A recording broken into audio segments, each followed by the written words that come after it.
Hi everyone, this is Dan and the future holds crypto. I'm not a financial advisor, so this is not financial advice. I have put a lot of effort into this video as much as time permitted me. If you find it useful, please hit the like button, subscribe to the channel and hit the all notification bell button. It is important to learn from history, avoid repeating the same mistakes, or if the same mistakes are repeated, we can prepare ourselves for them. Economy is an important part, if not driving part of history.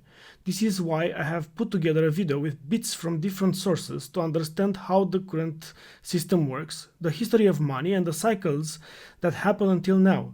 The biggest part of the video is a summary from the Hidden Secrets of Money series by Mike Maloney. I recommend watching the entire series. Compared to the previous cycles, we have something new. We have technology. Technology improves the comfort of our lives, drives faster development and evolution. It should also reduce prices, but we are facing a battle between the current Keynesian system and technologies. We also have an emergent asset class, the cryptocurrency and the blockchain technology, which started the evolution of decentralized systems. We are watching a starting battle or integration between centralized systems and decentralized systems. There are new variables in play, and it will be interesting to see how these clash into a new economic monetary system or monetary system and when it happens. We might be very close to it. This is a long video, but it contains important information from different reliable sources which might help us understand how the current system works. What are the limitations and possible trends or directions we are headed to? Again, please like the video and subscribe to the channel, share with your friends and family. I will actually leave you to watch the next part of the video. Thank you very much and have a wonderful day. Is that people do not understand the difference between currency and money. Currency is a medium of exchange, a unit of account. It is portable, durable, divisible, and something called fungible. Fungible means that each unit is the same as the next unit. $1 in my pocket buys the same amount as $1 in your pocket. Money is all of those things plus a store of value over a long period of time. Even financial planners, bankers, your accountant, they don't understand the difference between currency and money. The currency in your pocket is a medium of exchange. It's a unit of account because it's got numbers on it. It's somewhat durable, it's portable, it's divisible in that you can make change, and it's fungible. $1 in my pocket buys the same amount as $1 in your pocket. But because governments can print more and more and more of it and dilute the currency supply, it's continually transferring wealth out of your pocket, out of your bank account, to the government and to the banking system. The reason that gold and silver are the optimum form of money is because of their properties. It's an easy medium of exchange because gold and silver store a large amount of value in a very small area. It's a unit of account. Pure gold has the same value all over the planet. So an ounce of gold buys the same amount here in Egypt as it would in China or in the United States. It's durable. The same gold that Egyptians were using in trade 5,000 years ago is still here with us today. It does not corrode. It's divisible. You can make change with it. It's very portable. You could use something like oil as money. It's just that you can't carry around a barrel of oil on your back. It's fungible. Pure gold is the same wherever it is on Earth. Pure silver is the same wherever it is on Earth. It's limited in quantity. That's the reason that it maintains its purchasing power. Governments cannot print it. Over the last 5,000 years, only gold and silver have maintained their purchasing power. There have been thousands upon thousands of fiat currencies, currencies that are unbacked by gold or silver, and they have all gone to zero. It's a 100% failure rate. Well, fiat currency, of course, is a currency that exists at the dictate or by fiat from a government. You say they have their printing presses, and the paper money rolls off the printing presses. And then they give it the fiat designation, which makes the currency official. It's just worthless paper. But when Ben Bernanke gives it the special sign, and they have the cult meeting at the Federal Open Market Committee meetings, it suddenly becomes currency. If you look at what's really going on, it's a con game. And so there's confidence. Well, the Federal Reserve is very forthright about what they're doing. If you read their websites, they'll tell you it's a confidence game. They tell you that there's no intrinsic value in their money. They'll tell you that they print it backed by absolutely nothing. They actually display all these facts. But if you tell somebody in the public that this stuff is created out of thin air, there's no backing whatsoever, it's absolutely worthless, it's about as valuable as monopoly money, they'll look at you like you're nuts. Is there an example throughout history of a fiat currency, a piece of paper that's unbacked by anything, surviving? Short answer, no. Long answer, no. And here's why. When Addison Wiggin took over at the Daily Record, when I got cranked up, The thing about money is there actually is a fairly well accepted definition of what money is. The question is, as you apply that definition to particular things that people claim to be money, do they fit the definition? We'll just take the paper dollar, for example. How well does it perform those functions? Well, store of value. The dollar has lost 95% of its purchasing power since the creation of the Federal Reserve in 1913. So not very good as a store of value. One of the things I do is, just a way to get the audience's attention, is I have a slide, and there are three pictures on the slide. One is a pile of monopoly money. The other one is a pile of Federal Reserve notes, what Americans would call paper money. And the other one is a solid gold American Eagle 1 ounce coin. And the title of the slide is, which of these is not like the other? And if you know the show Sesame Street, or you have children who watch it, it's one of the favorite vignettes in Sesame Street. And what it really is a kind of IQ test for 5-year-olds. They're supposed to look at the three things and look at characteristics and find the one that's not like the other. Well, I've shown this slide to groups of Ivy League university professors, and I've also shown it to children, kind of 5 years old, my nieces and nephews and so forth. And when the professors look at it, they say, well, clearly the dollars are not like the others, because gold has no role as money, and monopoly money is junk, and the American dollar is a store of value, so that's not like the other. But the children look at it and they say, well, the gold coin is not like the other, because the other two are just piles of paper, and the gold coin is clearly something different. So my question to the audience is, who's smarter, a 5-year-old or an Ivy League professor? Before going to happen to the United States, or maybe the United States and Europe. But what they don't realize is that this is a global phenomenon. I got to show you something here. This is base currency in the United States. This is the number of paper dollars that exist, basically. It took 200 years to go from no dollars in existence to 825 billion. And then we had the bailouts, and then we had QE1, quantitative easing, 1, then QE2, and then we had QE3, and then QE4, and then soon we're going to have QE57 and QE382. And it isn't just here. This is what the Canadian currency supply looks like. This is Australia, South Africa, Russia. Now, this starts out in just the year 2001, and this is like 18 times more currency in existence in a little over a decade. Here's Singapore, same story. Look at that, since the crisis, just bam. India, China, every government on the planet is doing this insane deficit spending and expanding their currency supplies, doing bailouts, and history shows that there is no example of this turning out well. It is sometimes we haven't experienced more inflation than we have. If they keep expanding the money supply so vastly, why aren't our prices growing faster than they really are? And the answer is that a good chunk of the money that the Fed created has been shipped overseas. I remember early in my research, I heard this expression that the Americans have exported their inflation. I thought, what is that? How can you export your inflation? Put it in a box and send it out? What do you do? Well, now I understand. You export your inflation by simply sending all these dollars that you created to these other countries, and then they send you their refrigerators and their cars and whatever, their TV sets. So you get hardware, and they get little pieces of paper. It's a great deal for the American people for a while. For a while. Sooner or later, all of those pigeons come home to roost. When the time comes, as it looks like it's now coming, when the rest of the world is saying, we don't want to play this game anymore. Uncle Sam's dollars are just becoming worthless. There are too many of them. We've got to find something else other than American dollars. Then those dollars start to come back to America. People, we don't want them anymore. What do we do with them? Once this revs up and we've got this little trickle of money coming back that we previously exported, once it becomes a flood and it starts to rush back, now we are getting our former exported inflation brought back to us. And then we'll see the quantity of money inside the United States grow much more rapidly, even than the Federal Reserve can create it, because we're getting a previous money back. And that's when we will really see the tanking of the US dollar in terms of what it will buy. During the second round of quantitative easing, Minutes. Keep the 7 stages of empire in mind, and as you watch this, see if you can recognize the signs. Everybody thinks the US dollar is still as good as gold, and it hasn't been since 1971. this is the world monetary systems. From 1873, when Germany went on the classical gold standard, where each unit of currency is backed up by an equivalent amount of gold in the treasury. In the United States, $20 bill, $20 gold piece in the vaults. Go into any bank, slap down your currency, which was a receipt for money, a claim check on money, ask for your money, gold and silver, and they would give it to you.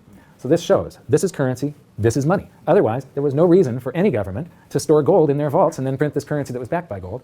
This is what gives confidence in that, and it gives governments the ability to start this scam in the first place, where they print these receipts for gold, and then they can print more of them than gold that exists. And that happened when we got to World War I, and all the combatants stopped redemption rights. You could no longer go in the bank and trade your pounds, lira, marks, francs, no longer redeemable in gold, and they lit up the printing presses and started printing like crazy. Then between the wars, they went on something called the gold exchange standard, where currencies would be backed partially by gold.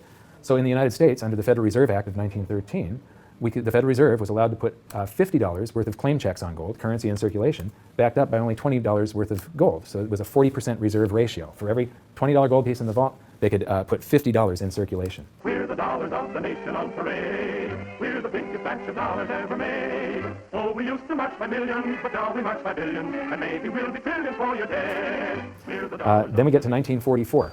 Now, during both wars, Europe paid the U.S. with gold. During World War I, the U.S. didn't get into the war until the very end of it. We didn't really have troops on the ground here in any quantity until the last 6 months of the war. So for the first 4 years or so, we're selling you, you take all of your young men off of the farms and turn them into soldiers. You take your factories that make toasters and they start making machine guns. Your factories that made cars are now building tanks. And so you turn your economy toward war, and all of your consumer goods and your grains had to be imported from the United States, and you paid us with gold. Then in World War II, Hitler starts saber rattling in 1936, annexes Austria in 38, invades Poland in 39. Pearl Harbor wasn't until the end of 1941. We didn't have troops on the ground until, I believe, August of 42. So again, there's like 6 years where you're paying us with your gold, and we're selling you stuff. This is where Americans have this myth that war is good for the economy. War is good for the economy if you're not in it, and you're selling them the tools of the trade. Yes, America's national income gets bigger and bigger. In 1943, it was $142 billion. That was double the 1939 figure, triple the figure for 1933. But by the end of World War II, the U.S. had 2/3 of all the world's monetary gold, the central bank gold, and the rest of the world had to share the other third, and Europe had none. So the world monetary system was no longer going to work. It would collapse. But we had made all these loans of dollars to Europe, so Europe was flooded with dollars. And so representatives from around the world met at Bretton Woods, New Hampshire in 1944. They came up with a new world monetary system called the Bretton Woods system, where every currency on the planet, with the exception of just a few, they would be backed by the US dollar, and the US dollar would then be backed by gold at $35 per ounce. This gave confidence to all currencies. So this gave the world stability, and it pegged all the world's currencies to each other through the dollar to gold. So there was no such thing as the Forex. Currencies didn't float. The exchange rates were fixed year after year, and this helped to make world trade boom. Then the dollar standard starts because we kept on printing dollars. Under the Bretton Woods system, there was no reserve ratio established where the US actually had to have a certain amount of gold for how many dollars we created. So we had done a bunch of deficit spending for Korea, for Vietnam, for Johnson's Great Society, and expanded the currency supply, the amount of paper dollars in circulation, and exported them all over the world. And then in the 60s, Charles de Gaulle, president of France, realizes that we don't have the gold to back up the dollars. Le fait que beaucoup d'États acceptent par principe des dollars au même titre que de l'or entraîne les Américains à s'endetter, et à s'endetter gratuitement vis-à-vis de l'étranger, car ce qu'ils lui doivent, ils le lui payent avec des dollars qu'il ne tient qu'à eux d'émettre. Nous estimons nécessaire que les échanges internationaux soient établis, comme c'était le cas avant les grands malheurs du monde, sur une base monétaire indiscutable et qui ne porte la marque d'aucun pays en particulier. Quelle base? En vérité, on ne voit pas qu'il puisse y avoir réellement de critères, d'étalons autres que l'or. And he starts asking, France asks for their gold and trades in the dollars. And at that point, other countries saw this and start jumping on board. And the US lost 50% of its gold from 1959 to 1971, but we still had in 71 about 12 times more dollars that we had created than there was gold. And this run on the bank, basically, the US now being the bank, this is a giant worldwide bank run, because the US for the second time had committed a fraud and created more receipts for gold than there was gold. It's that simple. And then finally the markets sort of sensed this.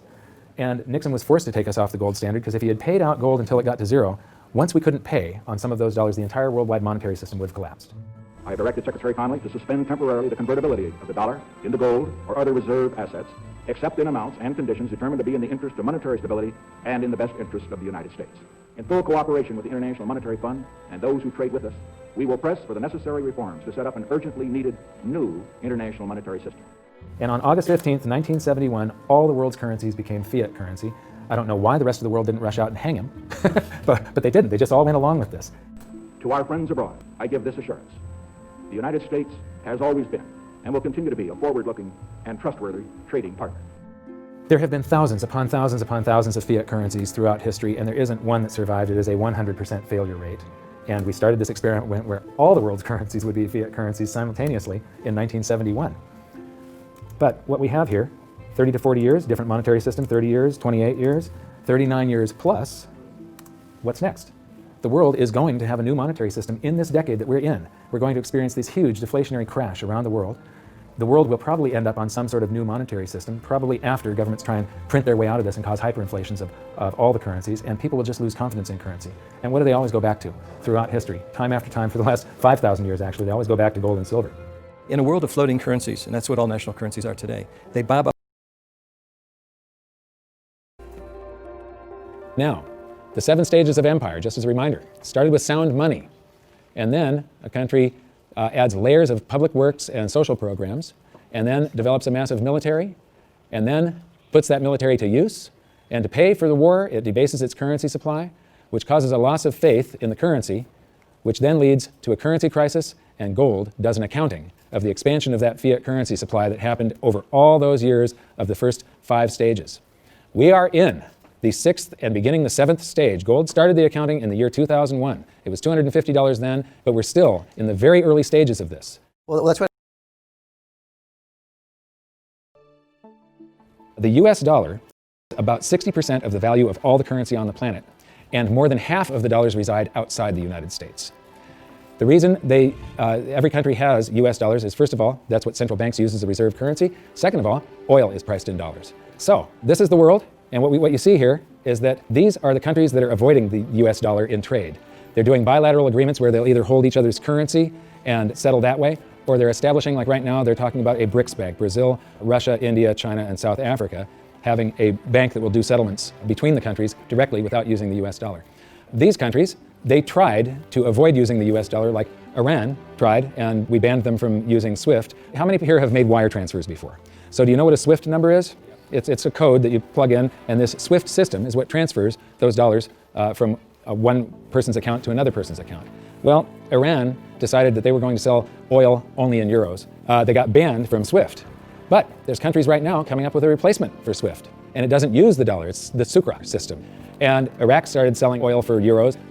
In Libya, they were talking about creating the gold dinar and selling oil for gold. So those are the countries that were trying to use something other than the dollar. Then we've got gold competing with currency. And there's a lot of talk around here about the gold dinar, and there's people that are actually using gold in some of the countries over here. And then in Utah has recognized gold and silver as money again. It's legal tender currency in the state of Utah in the United States. And then you've got physical gold accumulation. I'll show you later that China is accumulating an immense amount of gold, but all the countries with an up arrow, that's gold accumulation. Then we have gold repatriation. Germany has been asking for their gold back, and they're getting it. Venezuela has repatriated their gold from the Bank of England. And then if we put this on a timeline, here's the nails in the coffin for the dollar standard, and you will see that there's not a lot of time left. This is my evidence that I think is proof that the death of the dollar is coming, and it's coming shortly. Nixon ended Bretton Woods, and we went on the dollar standard. Then the first nail in the coffin is Iraq sells oil in euros. The crisis of 2008, and we added 1.25 trillion to our base money in the United States. As we add to the base currency, people get worried about inflation. They start rushing toward gold and silver. Iran ends oil sales in dollars, and they're taking commodities in trade for oil. They're taking, in Turkey, they take the local currency and then buy gold in Turkey and export the gold to Iran. So they're basically selling oil for gold. They do the same thing with India. QE2, quantitative easing, that's more currency printing in the United States. Libya, China and Russia bypassed the dollar. They did a bilateral trade agreement where they hold each other's currency and they do direct debt settlement without having to wire transfer US dollars. Chinese president just recently said that the dollar as the world's reserve currency is a product of the past. Utah recognized silver and gold as money. China and Iran bypassed the US dollar with a bilateral trade agreement. Venezuela repatriates its gold. China and Japan trade directly. India and Japan bypass the US dollar. Russia and Iran trade directly. Iran sells India oil for rupees and commodities. China and Brazil trade directly. Swiss citizens demand gold repatriation. African countries ban the dollar. In Zambia, you can go to jail if you use US dollars. Quantitative easing number 3. They have announced at the Federal Reserve that they're starting with $40 billion of currency that they're creating each month, and now it jumps to $85 billion. That's more than $1 trillion a year. And remember, it took 200 years to go from no dollars to $825 billion, and now they're going to create $1 trillion every year. Iran trading energy for gold. Singapore removes tax on money. Germany repatriates 150 tons of gold from the New York Fed. The citizens of Netherlands demand gold repatriation. Ecuador repatriates part of its gold reserves. Austrian citizens demanding gold repatriation. China acknowledges fundamental market shortage of gold.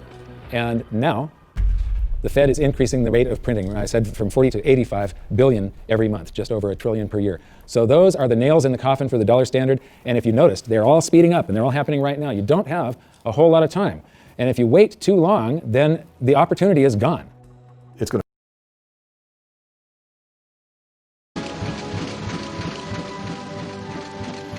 This is gold and how it accounts for a currency supply. This is our base money in the United States, which was gold back here from 1900 until the Federal Reserve. The amount of currency in circulation in gold were the same. Then we established the Federal Reserve and we inflated for World War I, and we had more currency in circulation than we had gold to back it. There were some bank runs in the 30s. Then Roosevelt unpegged the dollar from gold, and gold's value rose from $20 an ounce to $35 an ounce, and when it did, the value of the gold held at the US Treasury rose to meet the value of all the currency that was printed in the meantime. Here's the same chart again, but now I'm taking it out to 1971, and what you see is these gold inflows during World War I.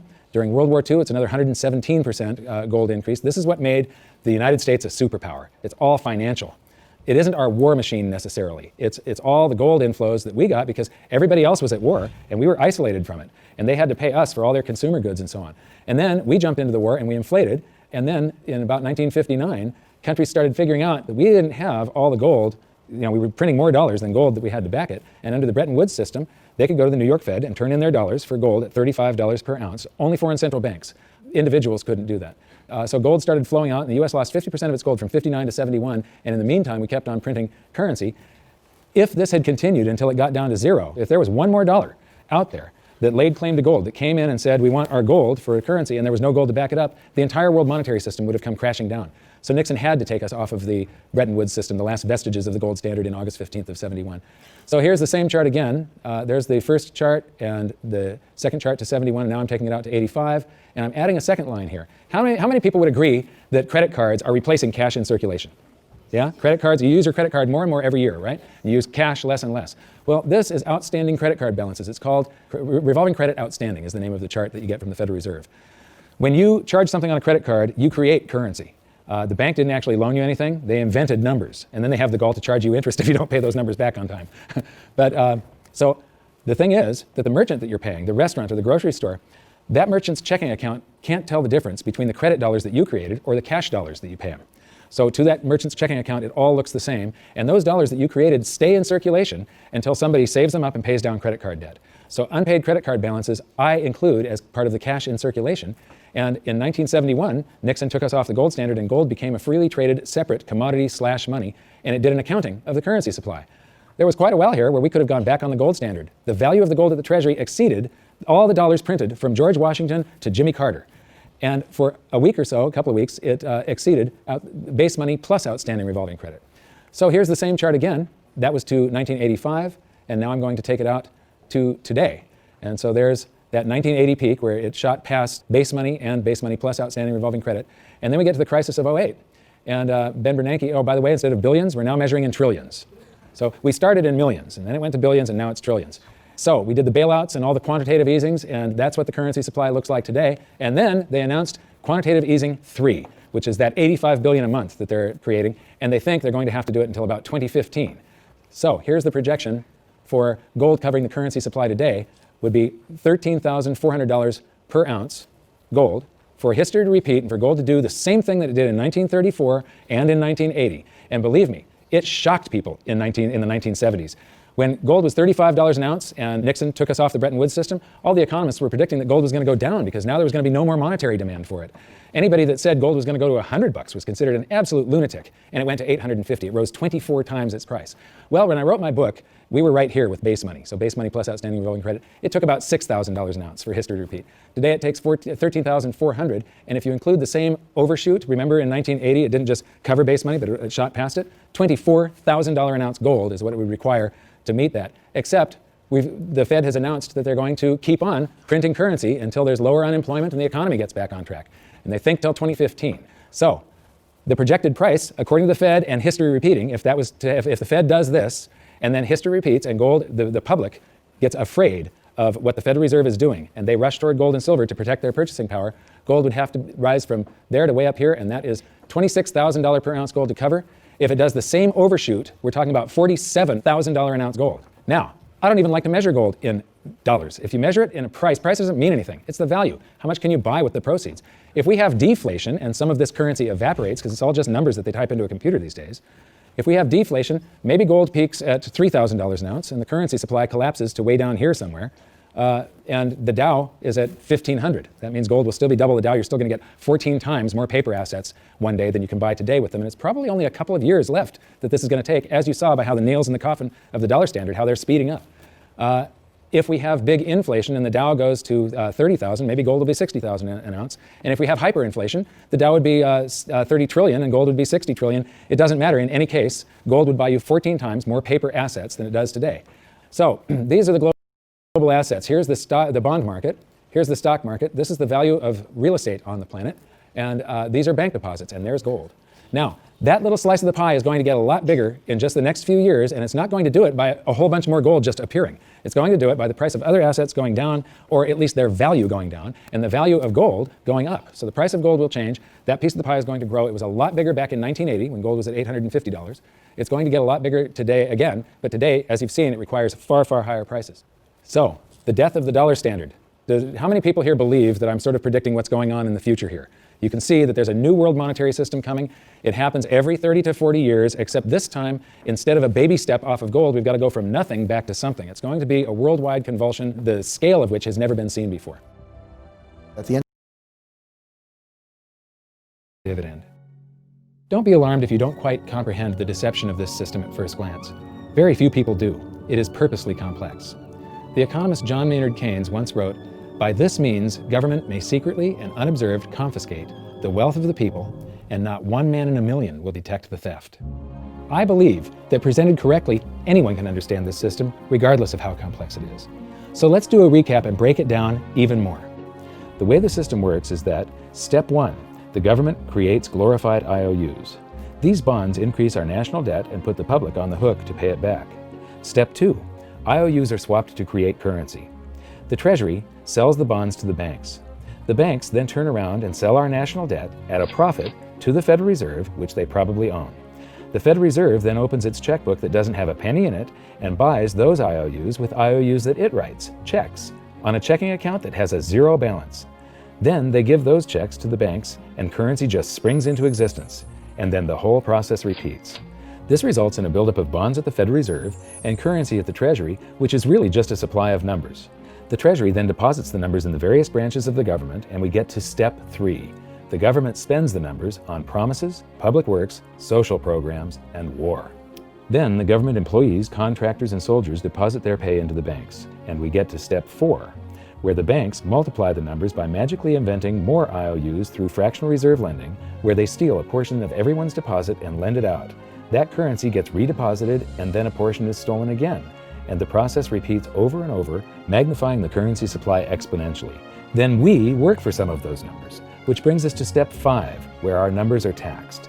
We pay tax to the IRS, who then turns our numbers over to the Treasury, so the Treasury can pay the principal plus the interest on bonds that were purchased by the Federal Reserve with a check from nothing. Then we get to step six, the debt ceiling delusion. The system is designed to require ever-increasing levels of debt and will eventually collapse under its own weight because politicians always kick the can down the road. They don't want it to collapse on their watch. And finally, step seven, the secret owners take their cut. The world's largest banks own the Federal Reserve. Those banks make a profit selling our national debt to the Fed. They make a profit when the Fed pays them interest on the reserves held at the Fed, and the Fed pays them a 6% dividend on their ownership of the Fed.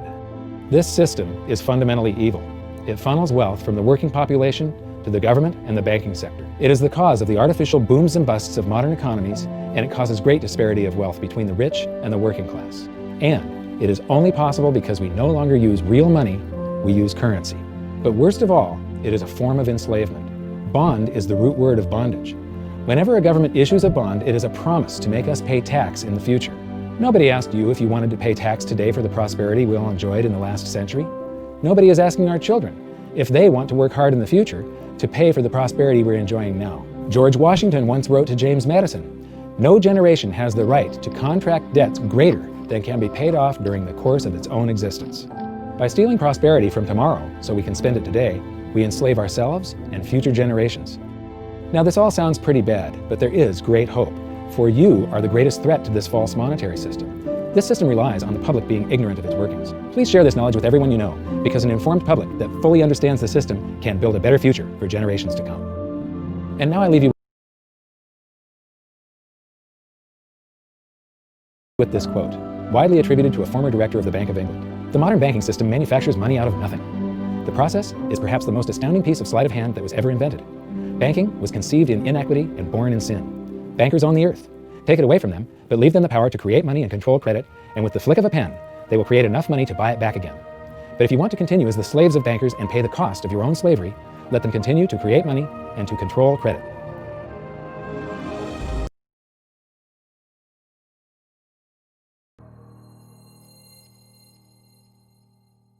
This is the demographics of the United States back in the year 1940. And it's broken into 5-year age groups. And what I'm going to show you here is the baby boom and one of the reasons that we're going into this deflationary scenario. And we're also in this swing from individualism to collectivism. This is a pendulum, a cycle that just goes back and forth throughout time. And this is the greatest threat to your well-being and the well-being of the economy and freedom. We're going through a period where this demographic is going to cause some huge problems. So here we are in 1950, and you can see the beginning of that baby boom taking off. 1960, 1970, and this wave. Now, the reason I've got this broken up into these different colors, children are the ultimate consumers. They consume everything, they produce nothing, except a quality of life for their parents, a big reward as far as seeing them grow up and so on. But economically, children are an economic loss. They consume economic energy. What you're seeing here is this wave coming into working age. The green area is sort of a break-even area. That's when people are getting a job, and it might be a minimum wage job or something like that, and it might be sharing an apartment with a few other people. And then as you get into the yellow area, you start to become a net positive for society. You're paying income tax, you're producing more than you consume, and then you get into what's called the maximum spending demographic. The maximum spending demographic is ages 45 to 54. And this group lives in the largest houses of their lifetimes. They're driving the most cars of their lifetimes. They're sending their kids off to college. They're spending a lot. Then they become empty nesters. That's the maximum saving demographic. Once the kids are gone off to college, they go, holy moly, we didn't save anything, and we want to retire in 5 years or 10 years. And so they start saving, and then you get to the point where they retire, and they become a maximum social burden demographic, I call it, simply because they're liquidating assets. They've got their stocks and their savings, and each year they're going to liquidate some of those to live, and the only driver that in the economic driver is the medical industry. They drive the medical industry. So economically, the maximum social burden group is a net loss for the prosperity of society, the prosperity of an economy. And so I'm going to go back again, and you can see that maximum social burden group almost didn't exist in 1940.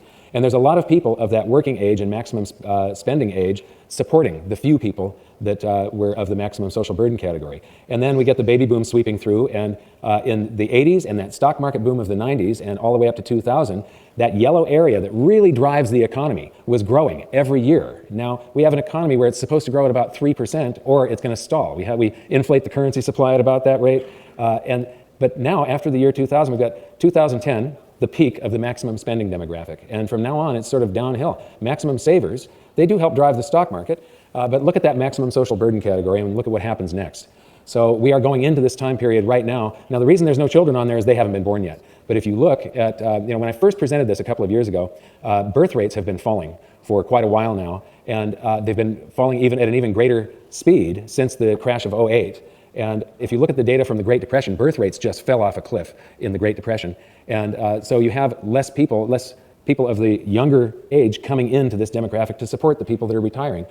They didn't have the pill during the Great Depression. Contraception was something that was not within most people's reach. So here it is automated, and you can see that big wave sweeping through there. And if you could imagine data for the children, it would be at a much lower rate. And if we do have a big economic pullback, you're going to see that really reduce. So we're in, most likely, some very serious trouble here because all of our social programs and the way the economy and the society is set up, everybody's expecting to be able to retire at a certain age and live fairly comfortably off of the rest of us, off of the government.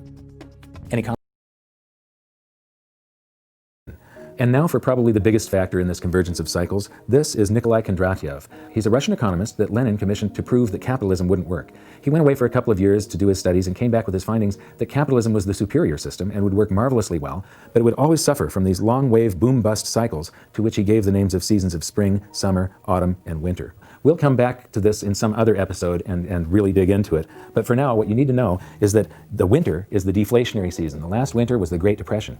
And they used to call this the 50-year cycle, but lately it's gotten stretched out and takes longer. And I believe that it's got to be the length of a human lifetime. And the reason is that the winter is deflationary. And the people that were old enough to be of working age and have young families that lost the house, lost their job, lost the family farm, they become very emotionally scarred. And they become very risk averse and very, very frugal.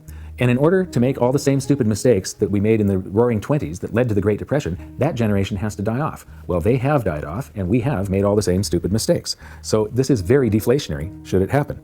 And here's the supporting evidence. This is interest rates, and what you see here is that they go right along with the cycle. This is wholesale prices in the US, and again, they go right along with the cycle until the point the Federal Reserve decides that what we really need is constant inflation. This is one of the biggest cycles of all. It's hard for people to see, though. This east-west cycle takes about 500 years for the pendulum to swing each direction, and 500 years back. It's innovation and prosperity, swinging from Asia to Europe and North America and back. And in the Dark Ages, China was developing gunpowder. Then China stagnated while we had the Renaissance and Industrial Revolution. So ingenuity and prosperity does flow back and forth, and right now you should be able to feel that the Western economies are stagnating and have sort of stalled, while the growth in the Asian economies over the last 20 years has been mind-boggling. And so this is very deflationary for the West. And here is probably one of the most deflationary cycles of all. This is household debt as a percentage of disposable income. And alarm bells should really be going off when people owe more than their disposable income, anytime this exceeds 100%. But I believe that this is also a cycle, and that if we had data, if we could go back further, it would probably look like this. And what's interesting is that this reflects the seasons of the Kondratyev wave of spring, summer, autumn, winter. Spring, summer, autumn, winter. And we're going into a winter, and that's very deflationary. The next cycle you've seen before, we learned about this in episode 2, but it's the shift in world monetary systems. The classical gold standard, the gold exchange standard, the Bretton Woods system, the US dollar standard, and there's something that's coming next. These usually coincide with major wars, but whatever this next shift is, it's going to be chaotic, and it's probably going to be a little painful. It's not going to be pretty. Right now, we learned in episode 3 how countries are abandoning the US dollar standard at a blazing rate right now. It's developing stress cracks, and it's going to implode. And here's the thing, is that that is going to be happening with the convergence of all of these cycles. We have the East-West cycle, we have the baby boom demographic, we have the wealth distribution cycle, household debt as a percentage of disposable income, the stock market cycle, the Kondratyev wave, and the shift in world monetary systems. And the thing about all these cycles is that they have all peaked, and they're starting to descend, which is deflationary. Deflation, deflation, deflation, deflation, deflation, and that is all happening at the time when the world monetary system is developing stress cracks, it's about to implode, and it's going to be extremely chaotic. These things are all going to make it even more chaotic. So that's the convergence of cycles, and all of these things are the reason that I am expecting deflation before big inflation or hyperinflation. But just as I said in my book, any deflation is probably going to be short-lived. This is the nightmare scenario for every central banker, and all of the world's central bankers are Keynesians. They believe that they can print their way to prosperity, even though they have proved that you can't time after time. All it does is cause a wealth transfer. When all of the world's central banks start printing their currencies into oblivion simultaneously, what you will see is a wealth transfer where the vast majority becomes very poor and just a few people become very rich. It's horrible for the economy. But Japan is the prime example that it does not work. You can't print your way to prosperity. And here's what you can do. Educate others. Protect yourself from what is coming. And please share these videos with everybody that you can.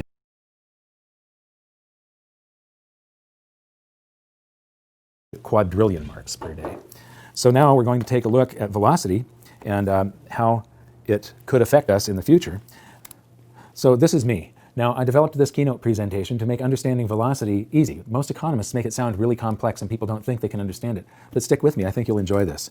When you're measuring velocity, you're measuring the number of times each unit of currency changes hands. I'm going to have lunch and I'm going to pay the waiter, I'm going to tip him $1. And then he parked in the red zone that morning, so his car got towed. He's going to have to take a cab home, and he's going to pay that cab driver that same dollar when he gets to his destination. Then later on that day, the cab driver is going to have to fill his cab with gas, and he's going to use that same dollar again as part of the payment to pay for his tank of gas. So that dollar was used in 1, 2, 3 transactions. It had a velocity of 3 that day. In other words, $1 bought $3 worth of goods and services. Now we're going to kick this up a notch, and we're going to call this a country of 10 people, this economy of just 10 people, and their currency supply is $1. That's the only dollar that exists. And it circulates once, and so you've got $1 times the velocity of 1 equals a GDP. The size of the economy is $1. If it circulates twice, it's 2, 3, 4, 5, 6, 7, 8, 9, 10. So $1 times a velocity of 10, or 10 transactions, equals a $10 GDP, the health of that economy. Now, if you expand the currency supply, we've given each one of these people $1. If they all make a transaction, there has now been 10 transactions, but each dollar was only involved in one of them. So it's a currency supply of $10 times 1 transaction each equals a $10 GDP. So even though you've got 10 times the currency supply, the economy has the same vibrance. There was 10 transactions, it equals $10. Then we have a second transaction, a third, a fourth. This could be a healthy economy. It could also be an economy running into hyperinflation. Keynesians, that's the type of economists that are running the modern day economy, believe that you can create a healthy economy by changing this figure here, the size of the currency supply. So the Federal Reserve thinks that by adding currency to the economy that they're going to be able to stimulate it and make the economy grow. And the thing is, it isn't the quantity of currency, it's the amount of goods and services that are created in that country that determines the country's level of prosperity. So if you just add a bunch of currency, all it's going to do eventually is drive up prices. Velocity will slow at first, and that's what we're seeing now. Well, the same thing happened in Weimar Germany. This is the entire hyperinflation from the beginning of World War I in 1914 until the end of 1923. And most economists are attracted to this big hyperinflation on the end. But one thing I discovered when I was writing my book is that there's almost always a pre-hyperinflation hyperinflation. And we see one here, where there's this rise of prices and quantity of currency, and then it levels off for a little while, and then rises again. And this has to do with the psychology. This is the time where I said those people had been there before and experienced that. I'm going to zoom up on it. And so here you see the currency supply increasing. So they're doing monetary inflation, but prices stay level, and the price of gold actually dropped toward the end of the war. But as soon as the anxiety is lifted from the population and they start feeling better, all of that currency comes out of hiding and people start making transactions, and velocity picks up, and prices, and the price of gold especially, just rose dramatically and then leveled off some 16 times higher than they were originally. Notice that the currency supply is growing at a certain rate. The prices are delayed, and then bam, they rise to meet it and exceed it, and then stabilize to account for that quantity of currency. Now back to this original chart here, what I find interesting is that during the war, it lagged, and then it caught up and matched the currency supply.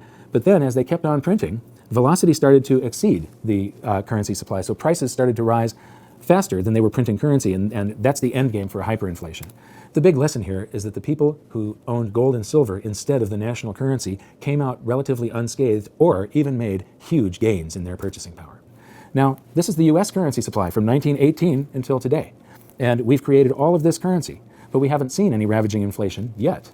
And that is because velocity has fallen to compensate for the creation of currency. But there will come a time when the psychology of the country changes, and you will see, after this short-term deflation, where velocity falls even further, you will then see the velocity pick up and prices will rise. And I believe that we will go into a hyperinflation because they're going to create more currency than this. And that currency is going to be sitting there, and velocity will have slowed and slowed and slowed to compensate it until something changes psychologically. Different measuring stick. Today, you have technology driving efficiency at a rate that is staggering. And people don't realize it, and it's not measured in our economy. So that efficiency makes prices fall. Those prices falling is deflationary. And it's not just deflationary, it's deflationary on an axis that is unbelievable. Most of the deflation is in front of us, not behind us. And so if you pull that together and you say, if that's true, then we should see evidence, right? And the evidence and the evidence is all around us. The evidence is if that's true. So today, before COVID, there's $250 trillion of world debt to back an $80 trillion global economy. 185 trillion of that new debt has come in the last 20 years. Predictably, as technology has driven down prices, there's this monetary stimulus trying to keep prices going up. And so people aren't feeling the prices coming down. In their world, prices are going up everywhere. And it's only because we're manipulating markets to make them go up. Very simply, what you're saying is the Fed, the government, and all this, they're just trying to keep this bubble afloat. Yeah, and you can't solve the debt problem with more debt. And it's operating against the principles of technology. And you also... Right, but that's what you're saying, right? They're going against technology. These two massive forces are in our lives. And there's nothing that the governments can do. They're trapped now. There's nothing that they can do to stop what will naturally happen. There's And what you're saying too is that the policies that they're using and all of the manipulation they're doing is based on an old economy, the way the economy used to operate, which is not the way it's operating today. Is that right? Exactly. And one thing I would say, and I know a bunch of people say those rich people and everything else, but here's what's happening. You cannot understand an entire system by looking at its independent parts. And what people are doing is they're looking at a system problem that is jumped up against technology and looking at the individual parts. So I'll give you an example. People think housing always goes up, and without asking, would housing go up without $185 trillion of stimulus in the last 20 years? And so people are looking at their individual parts and then looking for solutions out of those individual parts without measuring the entire system. And that includes the Fed, and that includes governments all around the world, because they're trapped. And I wish they weren't trapped. It's going to provide a break to society. I wish that wasn't true, but they're trapped. So Jeff, the way I explain it is this, is that you have industrial age and you have information age, or actually you're in cyber age right now. I mean, cyber age is so far beyond information age. And basically people are stuck in the industrial age. And they're using toolbox. They're tools from a toolbox that meant for that time. Right. So if I can give people an example, because one of the classic ones everybody talks about is Kodak. Kodak invented the digital camera, the digital process, but they're afraid it was going to destroy Kodak, which it ultimately did anyway. But they wouldn't adopt. Kodak would not adopt to digital. And it's the same as email destroyed the post office department. So basically, that's what's going on in the world today. So when I was listening to Jeff and Mark Moss's program, I'm going, God, this guy's got it. We're fighting two different ages. Industrial age, it's not even information age more, it's digital age. Yeah, and what ends up happening in that is, because it's moving so fast, it's easy to miss. I'm an entrepreneur, Robert. I know that you follow this, and I know you understand how capitalism works through creative destruction and how the entrepreneurial process works. Why didn't Kodak see that? It's not because they have a whole bunch of dummies. It's because they don't understand that technology is moving so fast that that changes the business entirely. By the way, think about photos today. Photos today are abundant and they're free. And there's a whole bunch of other companies that have created value out of photos. The value comes differently though. Right, the value doesn't come from producing or protecting your film sales. And the same thing happened in Blockbuster. So Blockbuster, by the time they're 9,000 stores, by the time download speeds went faster, the only thing they did in response was add candy aisles to the stores, right? And we laugh, and we ha, those people are so stupid, right? How dare they miss how fast technology was moving and download speeds? Netflix was obvious, but it wasn't obvious. And here's the point: that's the same thing that the Fed is missing, and that's the same thing all governments are missing. So that's what you mean by the phase transition. If you're sitting in water, you just can't see the ice molecule forming around you right now. And when a change comes, it'll just hit you. Exactly. And but the problem is by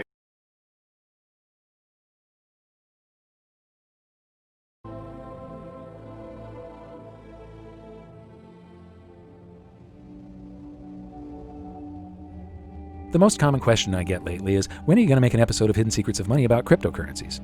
The reason this has taken so long is that I wasn't happy releasing this video until I was comfortable explaining how it works, and now I finally can. As I said in the intro, we're going to start this journey at my first ever Bitcoin conference. This was the first time I'd done a deep dive into researching Bitcoin, and after it finished, I kept on learning and learning some more. And it actually became difficult to finish this episode because of the speed at which this space is evolving. But just a few weeks ago, I learned about something new that could change everything, and I knew we had to get this video out quickly. This really is big. We'll learn more about this latest breakthrough later in the video, because in order to explain it, we need to go right back to the beginning and learn how Bitcoin works. Like most people, at first I found the whole thing to be very abstract and complicated, but now I've found a way of breaking it down so that you don't have to be a rocket scientist to get it. I'm going to explain it by using an ancient problem that Bitcoin claims to have solved. It's called the Byzantine Generals Problem, and until now, it's been unsolvable. The problem goes like this. How do you make absolutely sure that multiple entities, which are separated by distance, are in absolute full agreement before an action is taken? In other words, how can individual parties find a way to guarantee full consensus? Here's the example. Imagine that you are a general in the Byzantine army and you're planning to attack an enemy city. You have the city surrounded by several battalions, each of them camped several miles from the other, and each of them led by another general. A coordinated attack on the city from all sides at the same time will be successful, but an uncoordinated attack will likely end in defeat. You have decided to attack at dawn, but you have no walkie-talkies or cell phones, and signals from flags, torches, or smoke could be seen by the enemy. How do you make sure with absolute certainty that all of the other generals reach consensus and all attack together at dawn? You could send messengers on horseback, but what if one of them is captured or killed before delivering the message? You would need to have a reply from each of your generals confirming that they have received your message, which means that they would have to send messengers to you on horseback, but what if they are captured or killed? What if a messenger is captured by the enemy and an imposter messenger with a fake reply is sent back to you? And how do the other generals know that the messages that they received from you are genuine and haven't been intercepted and altered by the enemy? Worse yet, what if some of the other generals are traitors and they send messages back to you confirming that they will attack at dawn when their true intention is to retreat? How can you ever be absolutely certain that all of your battalions will reach consensus and attack simultaneously? Like I said, this problem has remained unsolved for thousands of years, and at its core, it's all about individual parties being able to trust each other directly, no strings attached. Bitcoin claims to have conquered this problem. Now imagine that the battalions are actually computers on a network, and that the generals are copies of a computer program running a ledger. A ledger that, via some very complex math, records transactions and events in the exact order that they happened. The key here is that all of these ledgers are exactly the same for everyone. As soon as a change is made on one copy of a ledger, if it is proven to be true by the math, all other copies of the ledger are updated to match. What we have here is a distributed ledger that is also always in consensus. This is one of the first things to understand about Bitcoin. It is the first full consensus distributed ledger mankind has ever seen. This network can be expanded across the entire planet. It means that individual parties on opposite sides of the world can come to consensus on an event without requiring any third party as an intermediary for trust. Whether it's an order from a general to his troops or an order from you for a pizza, a distributed ledger confirms via math whether an event is true and records it permanently. Bitcoin, the first full consensus distributed ledger, is a trust machine. But is it 100% reliable? That's a question for later in the episode. But for now, where did Bitcoin come from and who invented it? Well, Bitcoin was originally developed by a pseudonymous developer, Satoshi Nakamoto. There's a lot of speculation about who he is, and frankly, I work directly with him, and I have no idea. But that never really worried me because Bitcoin itself is open source. And so any engineer can evaluate the Bitcoin source code, evaluate the Bitcoin cryptography, and understand and trust the software. So you don't have to trust who wrote it, you trust the software itself. And so that was one of the big reasons why Satoshi chose open source for Bitcoin, is so you can have trust in the system. You don't have to trust who he is. I don't know who Satoshi motives. Now, in a centralized system where someone is in control, it matters who is behind the curtains. It really matters who is in control. It matters who invented it because they remain in control, or they might have a secret way of controlling it. Bitcoin is wide open, and no one is in control, and everyone can see exactly how it works. So how does it work, and what's the point? Cryptocurrencies like Bitcoin allow people to transact with each other using the internet anywhere on Earth. Instead of having an account number like a checking account or a credit card, cryptocurrencies are much more secure because they have a public key and a private key. It's like having two account numbers, one for deposits and another for withdrawals. You'll often see them displayed as a string of characters or a scannable code. This level of security means that you could put your public key on a billboard if you wanted to, and your funds would still be secure. The only thing other people can do with your public key is send funds to you. It's your private key that gives you access to your funds. As long as you keep control of your private key, your funds are absolutely safe, and theft and fraud are virtually impossible. But, just like cash in your wallet, you need to keep it safe to prevent it from being stolen. Its security is entirely your responsibility. Cryptocurrencies can also give you privacy. Just like cash, you don't have to disclose any personal information when you spend them. By contrast, a credit card has your name, account number, and expiration date. These act like a public key, but the equivalent of your private key, your signature and security code, are displayed in plain sight. This is just plain stupid. I've toured 5 national money museums, and while I was at one of them, I saw a group of young students on a school outing. I can just imagine that someday in the future, a group of kids will be standing around the credit card display, pointing and laughing at the incredible stupidity of the system we once used. And this is the point. Cryptocurrencies are light years ahead of our current technology. Since Bitcoin was the first cryptocurrency, I'm going to use it as our example, and I'll expand on our earlier description of a distributed ledger. But first, where does Bitcoin get its value? Bitcoin is brand new to mankind in that it's both a currency and a payment network simultaneously. And this is where Bitcoin gets its value. The immense network of computers all around the world running the Bitcoin distributed ledger. Every second of every day, these computers are keeping the ledger updated and in full consensus via a system that incentivizes them to process and confirm transactions. The system that Bitcoin runs on is called blockchain. Think of it as a modern version of an old-fashioned bookkeeping ledger, but instead of a handwritten list of entries and calculations, a blockchain is a digital list of entries and calculations. A block is simply a bundle of transactions. Think of a block as a whole page of transactions in the old-fashioned ledger. A blockchain is just a chain of blocks. It's the same as a whole series of pages in the old-fashioned ledger. Easy, huh? Here's how it works. The Bitcoin blockchain actually exists in every one of the millions of computers on the network as exact copies of each other. However, for this example, so that we can zoom in and you can really see just how a blockchain works, I'm going to show it as one giant blockchain in the middle of a small network of computers. Let's follow a pizza transaction with Bitcoin. When the transaction occurs, it first appears on the network in a pool of unconfirmed transactions, along with thousands of others from all around the world. Millions of different computers from the network then gather some of these transactions and place them in their own blocks. The computers are all creating blocks constantly in the hope that theirs will be the next one added to the official chain. A new block is added to the chain every 10 minutes or so when one of the computers wins the right to have its block recognized as the next in the chain and is rewarded with a prize of newly created bitcoins. The way a computer wins the prize is by trying to guess the answer to an extremely difficult math problem. In fact, the problem is so difficult that even with millions of computers making guesses billions or even trillions of times per second, it still takes roughly 10 minutes to find the answer.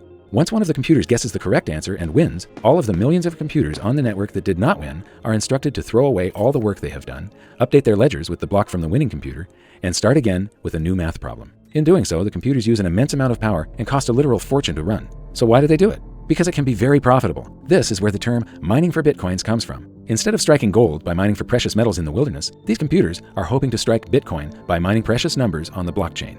But when these millions of computers are selecting transactions to go into their blocks, they aren't all selecting the same transactions, and not all the blocks are the same size. Some contain more transactions, some contain less. When blocks are thrown away, the transactions they contain go back into the pool of unconfirmed transactions. This means that the probability of a transaction being confirmed and staying in the order it was confirmed in is not absolute, but it becomes more of a certainty every 10 minutes as new blocks are added. In fact, for very large transactions, it's suggested that you wait for 6 or more blocks, about 60 minutes, to be absolutely certain that a payment is permanent. So why is it so slow? Why is your pizza cold before you own it? Interestingly, the system is slowed down on purpose, and here's why. With the insane difficulty of guessing the answer to the math problem, you would think that the odds of 2 or more computers winning at the same time are extremely improbable, but it actually happens quite often. This is called a soft fork, and when it occurs, all the computers in the network receive both of the winning blocks and are instructed to create a new block that will chain to the block they received first. But because of varying internet connection speeds, different computers receive different winning blocks at different times. The tie is broken roughly 10 minutes later when one of the computers solves the new math problem and its block is added to the ledger, and the longest chain wins. But what happens to all of the blocks on the other side of the fork? They're discarded, along with all the transactions they contained, which go back into the pool of unconfirmed transactions. This soft forking is the main reason the system must be slowed down on purpose via the math problem. If the system was instant, it would be forking everywhere, all the time, and there would be no consensus. No one would have any idea of which ledger was the correct one, and every computer would be busy building a different block to create yet another fork. The slowness and immense amount of computing power is required to keep the Bitcoin ledger in full consensus. Therefore, as more and more computing power is added to the network, the system automatically adjusts to increase the difficulty of solving the math problem, which then requires even more power. If Bitcoin is ever going to be widely used, it will be using a massive amount of the world's energy. There are other systems for reaching consensus, but we'll look at those later in the episode. For now, Bitcoin is working as intended and allows people to transact with each other using the internet anywhere on Earth. Bitcoin, it's the first full consensus distributed ledger that mankind has ever seen, but it's not the last.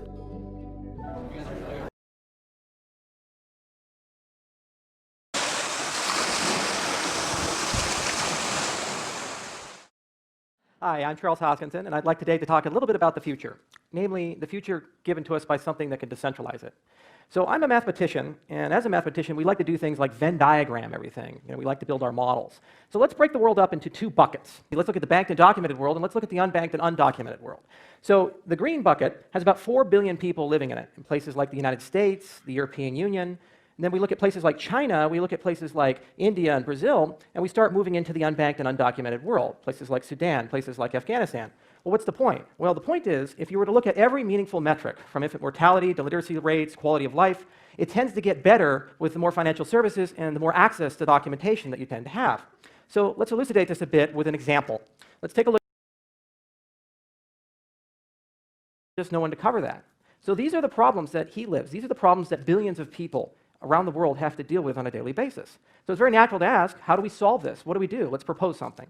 Well, my belief is that this technology, this Bitcoin thing that everybody seems to be talking about, actually has inside of it some solutions. And I have my nice little cryptocurrencies. There we go, cryptocurrency, yay.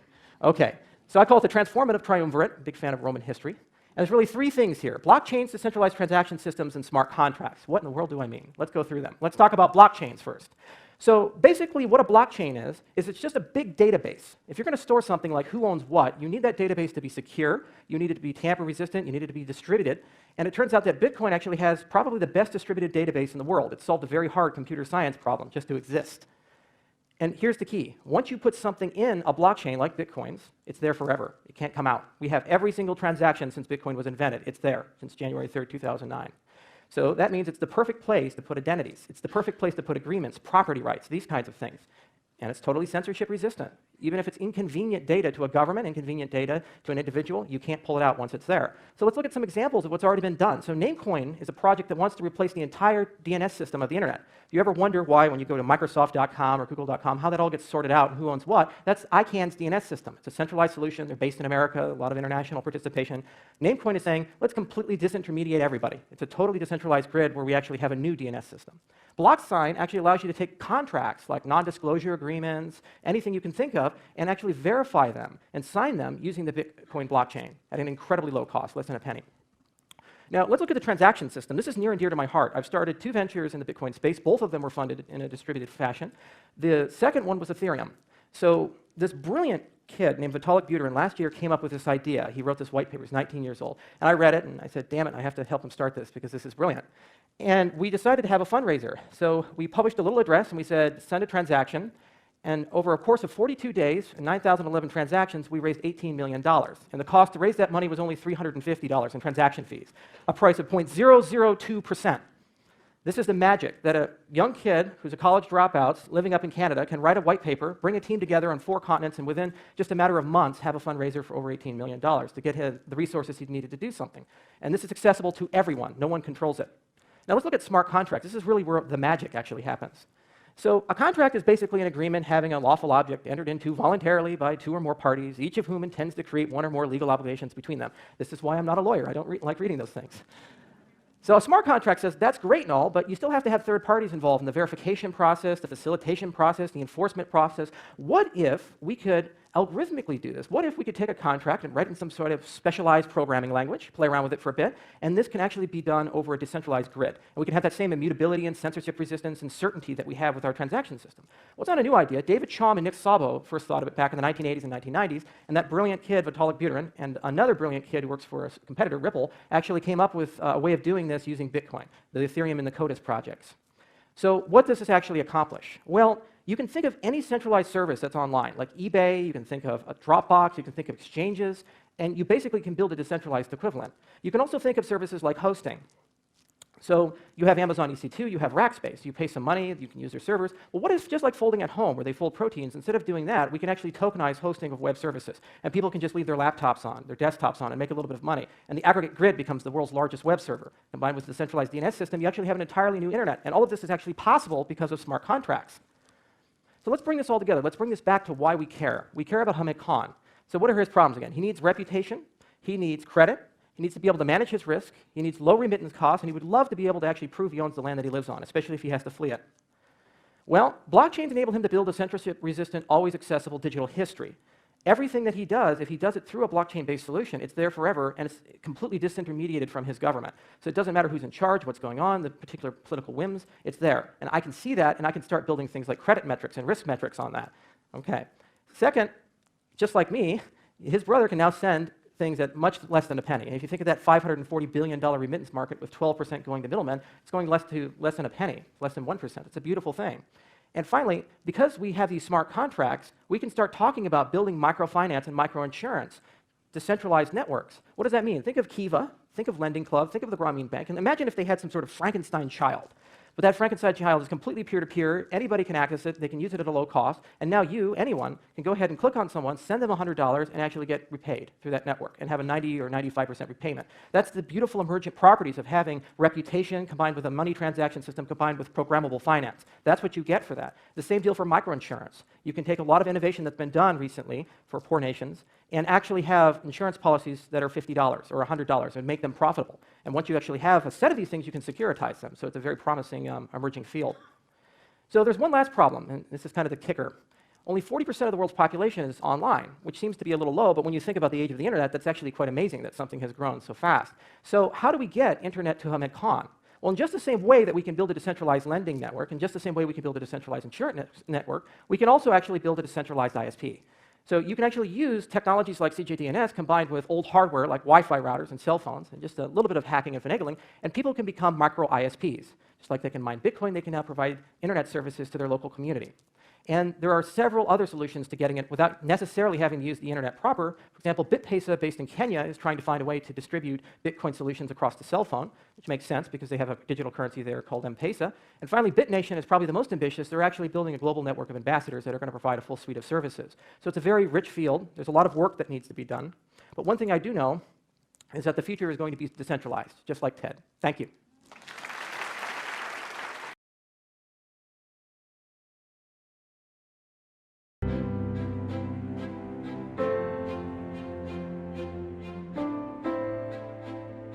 The technology enablers are now there, and we're going to be making that transition, just as we are into self-driving cars, into things like digital currency transactions without hardly even noticing it.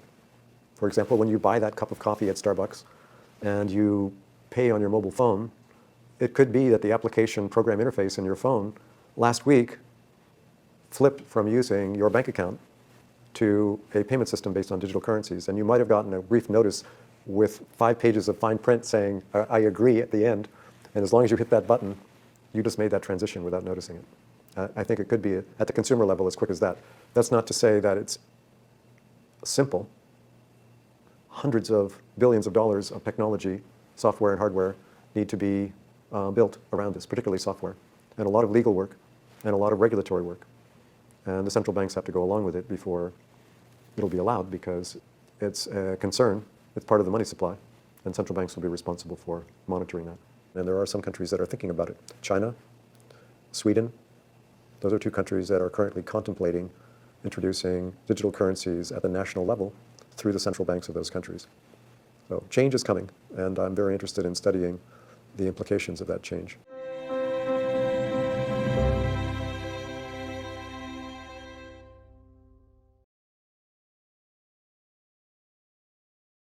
The ECB, it is our duty to ensure that people have access to riskless, low-cost means of payment, as well as state-of-the-art payment services that reflect our changing economy. And we need to ensure that European payments are fit for a global digital economy so that in the face of changing risks, we can preserve the autonomy of European payments. A potential introduction of a digital euro as a complement to cash, not a substitute, could also allow a public source of outside money to remain at the core of European payment systems. But it could also potentially challenge the role of banks in our financial ecosystem and potentially crowd out private payment solutions.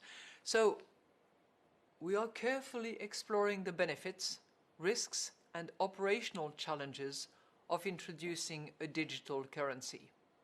But this is high on the agenda. Based on their determination to effect payments in a digital way, in a cheaper way, in a faster way, in a more secure way. And I think that on all these accounts, a digital currency that falls under the ambit of a central bank is actually addressing all 3 issues that are on consumers' mind and on European minds. It's not a 100% rosy story, because it clearly, number one, it's difficult and it's a time-consuming project. It's not going to happen overnight if and when it is decided. Number 2, if it has great benefits of being cheaper, faster, more secure, and responding to consumers' preferences, it also has its downside. And clearly we need to consider all the consequences that it would have, depending on the way it is tailored, depending on the way it associates our current, usual intermediaries, so that we don't disrupt the system. But I think that it is here to stay with us. It's not implemented yet. Decision has not been made yet. We are still in the review and consideration stage, but we've just launched a public consultation so that consumers and Europeans can actually express their preference and tell us whether they would be happy to use a digital euro just in the way they use a euro coin or a euro banknote, knowing that it is central bank money that is available and that they can rely upon. You mentioned consultation with the general public, and you always have been a great believer in communication, including with the general public. And you recently mentioned that with regard to the independence of the central bank, there is still accountability, and there is a need to explain. Based on Hello there, today I'm in Shenzhen and I met a girl here. She has got something that I don't have. It's a digital RMB. So Fang, show me, how does it look like? This is the app, right? You have to download the app. Once you slide, you can see the receipt of the payment. And slide next, you can see the payment directly. And you also can make a transaction here by putting in the telephone number. Okay, it looks very easy. Yes, it's very user-friendly. Shenzhen initiated a pilot program of distributing some 10 million digital RMB to 50,000 people. That was through lottery and only for people in Luohu, a major district in the city. And each of those lucky people can get 200 digital RMB as gift money. Do you know any other of your friends or colleagues who also get this money? Actually, no. You're the only one. From the friend around, yeah. Yes, lucky you. Now over 3,000 stores in Luohu district accept digital money. For example, this one. 这个可以有。哎，请问一下，就是最近用这个人的多不多呀？用这个什么数字人民币的？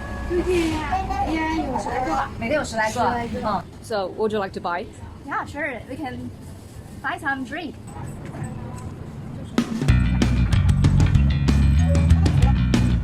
就这个。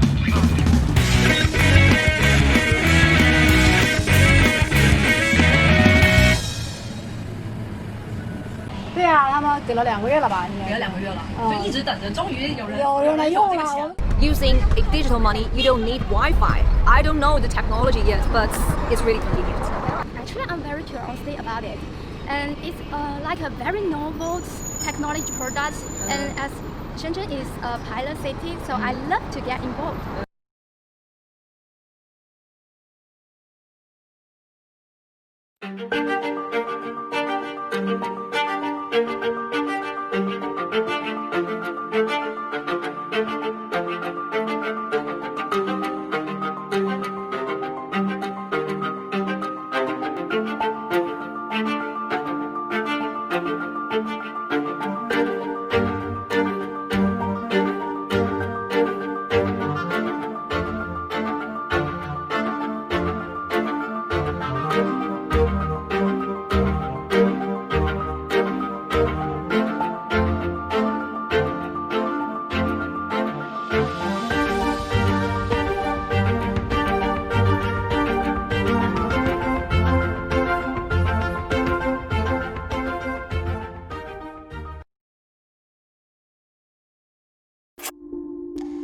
Yurander, thank you so much for taking part of this. Welcome to the show.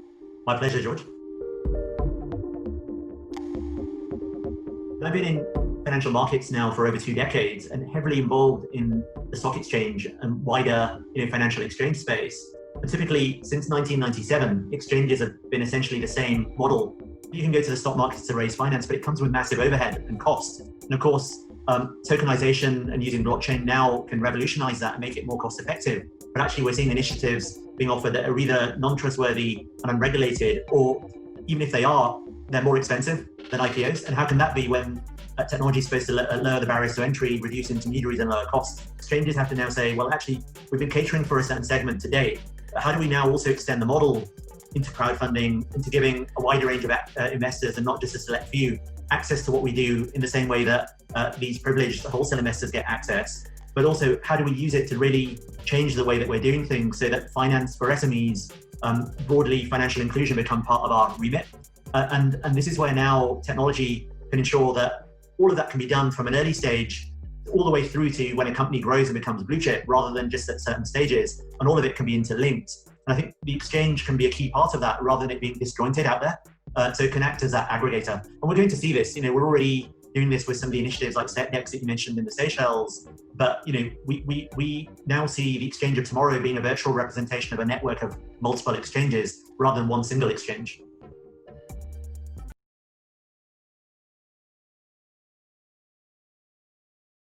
SEC is willing to tokenize ETF, chairman says in report. Just real quick on the fly crypto tip. You see where this is going. Security and Exchange Commission Chairman Jay Clayton said the regulatory body open to the idea of a tokenized exchange-traded fund, ETF. According to a report by Decrypt, we're willing to try that. The door is wide open, blah, blah, blah. While Clayton's statement expressed a willingness to explore the idea of tokenized stocks, the report also noted recent actions by the regulatory body that would seem to indicate that the day those ideas become in reality is still way off. And that's probably because they've been going after a lot of these ICOs. But it looks like they're willing to dip into the crypto blockchain realm, but that's par for the course if you see what's going on. But these are the kind of news stories that you would think would be like in the Wall Street Journal or in some other major publication, but they're under the radar. Subscribe to Crypto Talk Podcast, please. This year, I paid a visit to Bretton Woods in New Hampshire, where 44 men signed our Articles of Agreement in 1944. Our founders faced two massive tasks: to deal with the immediate devastation caused by the war and to lay the foundation for a more peaceful, more prosperous post-war world. At the conclusion of the conference, John Maynard Keynes captured the significance of international cooperation as hope for the world. If we can continue, the brotherhood of men will have become more than a phrase, he said. As we look forward to welcoming Andorra as our 119th member, the work of the IMF is testament to the values of cooperation and solidarity on which a sisterhood and brotherhood of humanity is built. Today, we face a new Bretton Woods moment. A pandemic that has already cost more than 1 million lives.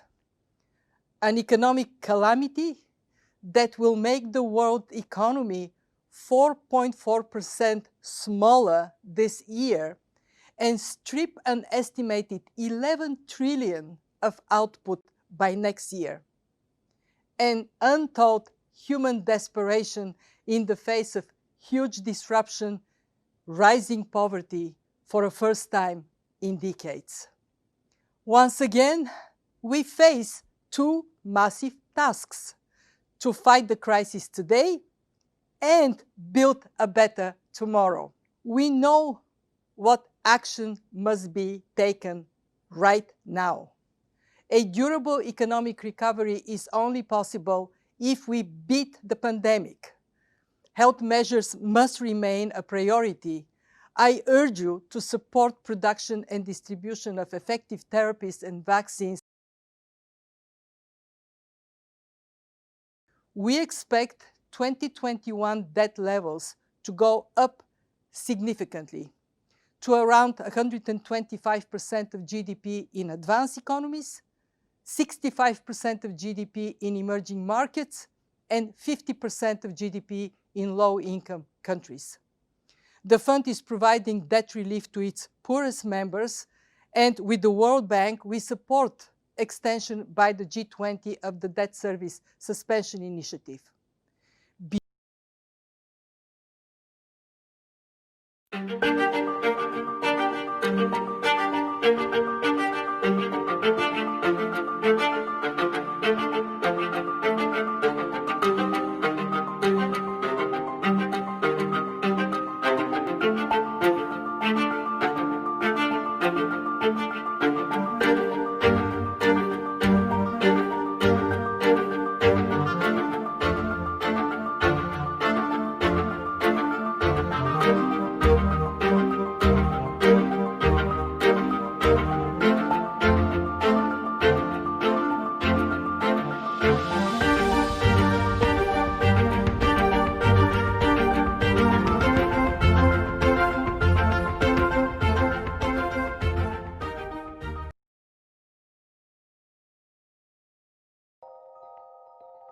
Now is the historical moment, the time, not only to fight severe virus, but to shape the system. We have a unique but rapidly shrinking window of opportunity to learn lessons and reset ourselves on a more sustainable path.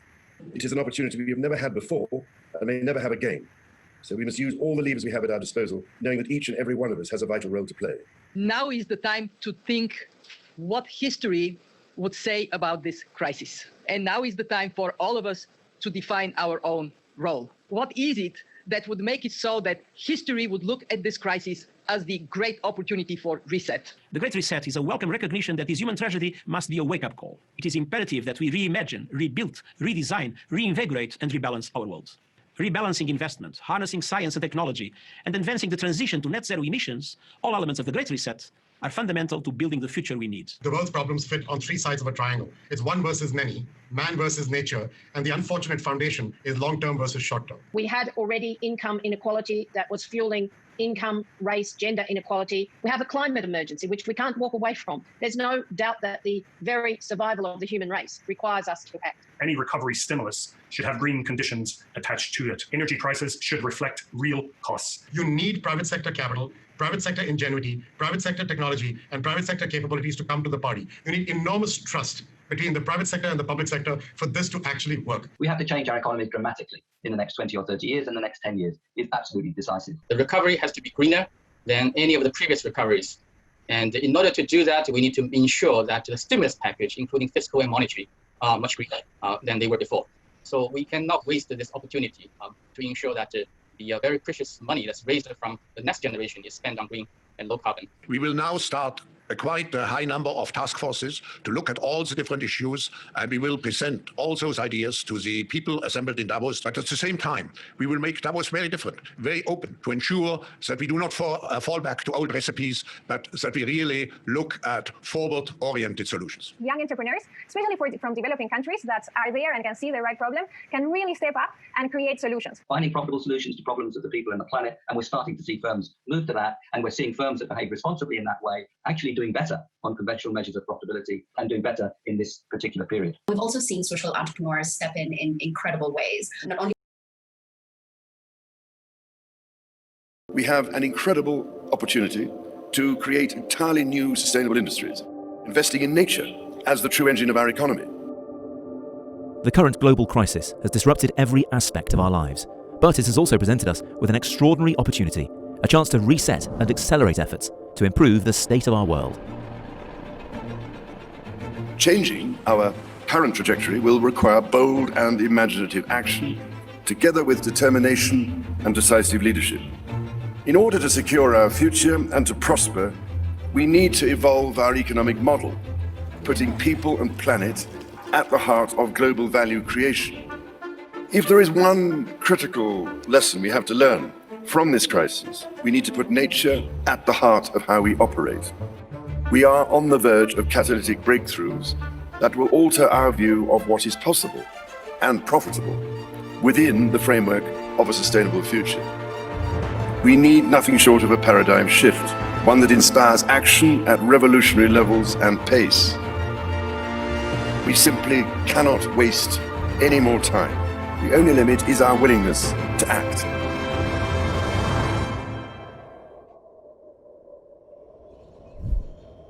And the time to act is now.